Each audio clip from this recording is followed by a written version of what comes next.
और डोनेट्स्क से बड़ी खबर, जहां यूक्रेन ने हमला किया है। रूसी हथियार गोदाम नष्ट, गोदाम के करीब ड्रोन सेंटर भी नष्ट हो गया।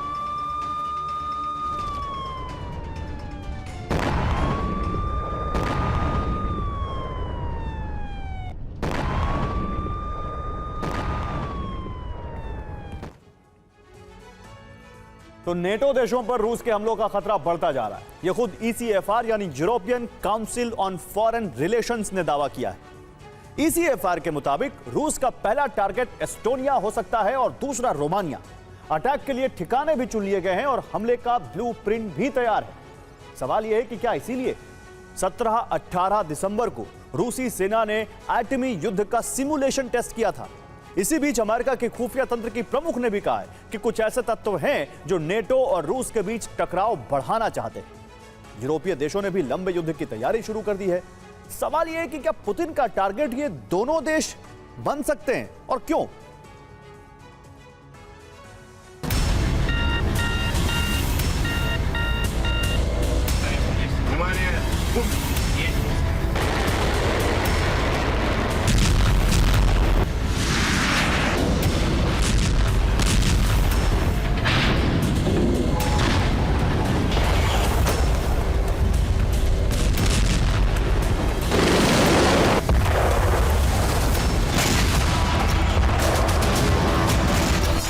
सत्रह 18 दिसंबर, साइबेरिया, रूस।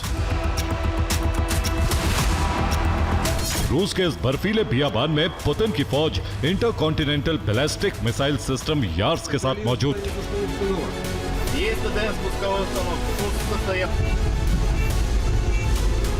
इस मिसाइल सिस्टम के तैनात होते ही यूरोप के देशों में अलर्ट जारी हो गया।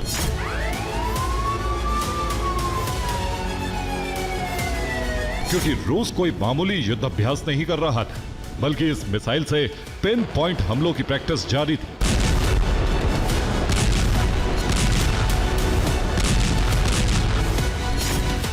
साइबेरिया में यूरोपीय देशों के मॉडल बनाए गए। इन पर MIRV तकनीक से हमले का अभ्यास किया गया। सिमुलेशन चैंबर से मिसाइल लॉन्च का बटन दबाया गया। एक वीडियो गेम की तरह असल में यूरोप पर हमले का अभ्यास किया गया।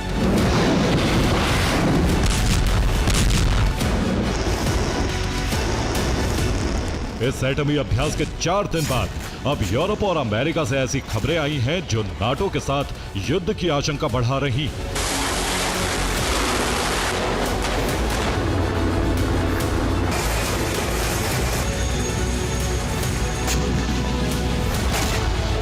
अमेरिका की इंटेलिजेंस निदेशक और European council on foreign relations ने 2 रिपोर्ट जारी की।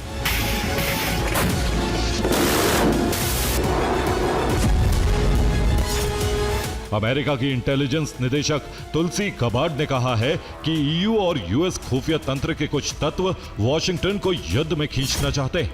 ECFR के विशेषज्ञों ने अपनी रिपोर्ट में कहा है कि रूस नाटो देशों पर हमले की तैयारी कर रहा है। तुलसी ने कहा है कि खुफिया जानकारी लीक करके युद्ध भड़काने की कोशिश हो रही। ECFR की रिपोर्ट कहती है कि रूस हमले की अंतिम तैयारी पूरी कर चुका है।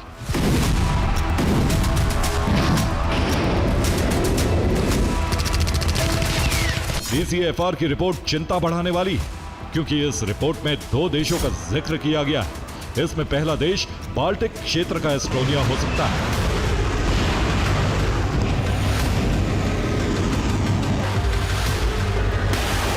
ECFR ने कहा है कि रूस यह भी तय कर चुका है कि एस्टोनिया के किस शहर पर हमले किए जाएंगे।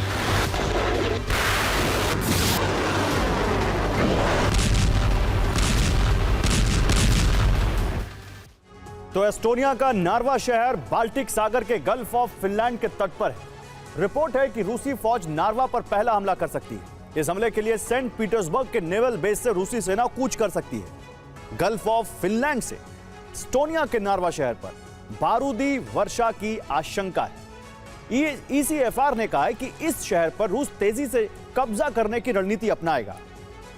दूसरी रणनीति यह है कि नार्वा पर रूस के 40,000 सैनिक हमले कर सकते हैं।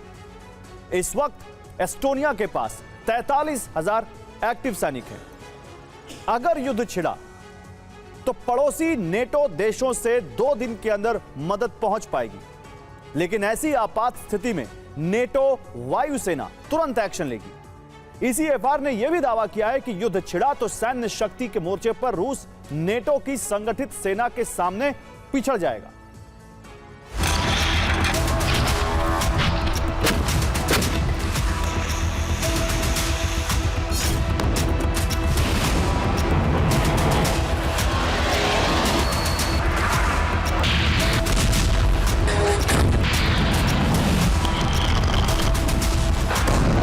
ये दावा उस वक्त किया गया है जब राष्ट्रपति पुतिन खुद सेंट पीटर्सबर्ग में मौजूद। पुतिन CIS समिट के लिए सेंट पीटर्सबर्ग पहुंचे। इस वक्त ECFR ने दावा किया है कि सेंट पीटर्सबर्ग से एस्टोनिया पर हमले हो सकते हैं।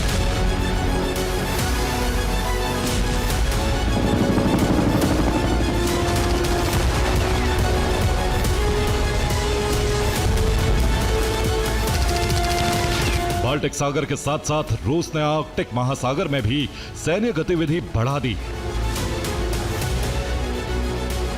बीते हफ्ते ही रूस ने अपने nuclear powered ice breaker Arctic में उतार दिए हैं, जो रूसी नेवी के लिए समुद्री मार्ग खुला रखने में जुटे।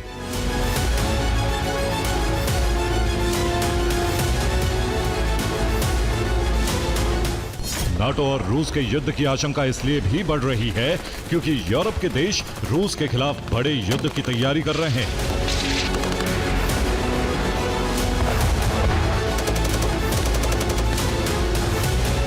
यूरोप के देशों ने अपनी सैन्य शक्ति बढ़ाने के लिए डिफेंस पर खर्च बढ़ा दिया है।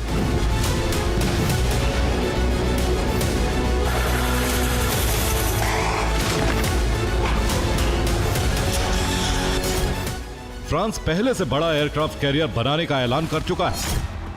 फ्रांस का चार्ल्स डे गाउले विमान वाहक युद्धपोत अब रिटायर होने वाला है। ऑस्ट्रिया अपनी वायु शक्ति बढ़ाने के लिए इटली से 12 M346F फाइटर जेट खरीद रहा है। यूक्रेन के साथ मिलकर पुर्तगाल सी बेबी नेवल ड्रोन का प्रोडक्शन सेंटर बना रहा है।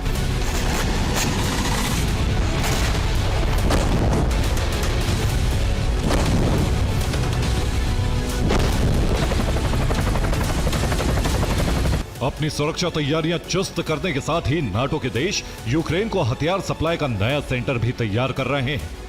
यह नया सेंटर रोमानिया में बनाया जा रहा है, जहां से जनवरी में ऑपरेशन शुरू कर दिया जाएगा। इससे यूक्रेन के तटीय इलाके से लेकर डोनबास तक तेजी से हथियार पहुंचाए जाएंगे।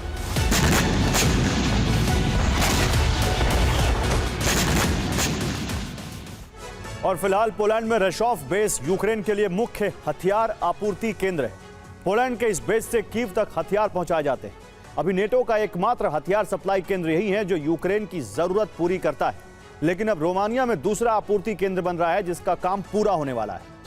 अब रोमानिया से वॉरजोन तक सीधी हथियार सप्लाई की जा सकेगी। इससे यूक्रेनी सेना को कम समय में फ्रंटलाइन पर हथियार मिल पाएंगे। फिलहाल रोमानिया की दिशा में रूसी सेना नहीं है और इसीलिए तटीय इलाके से लेकर डोनबास तक हथियार सप्लाई जल्दी और आसान हो जाएगी।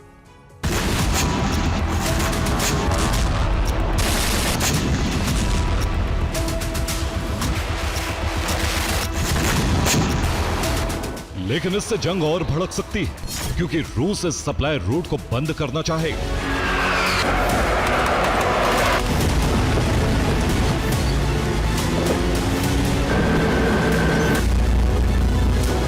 अभी ओडेसा पर मिसाइल ड्रोन हमले हो रहे हैं, लेकिन रोमानिया से हथियार सप्लाई रोकने के लिए रूस ओडेसा या फिर रोमानिया तक हमले कर सकता है।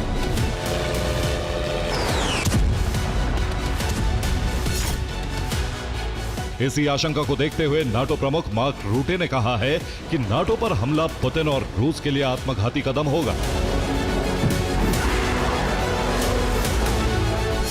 रूस और नाटो के बीच हालात इतने तनावपूर्ण कभी नहीं थे।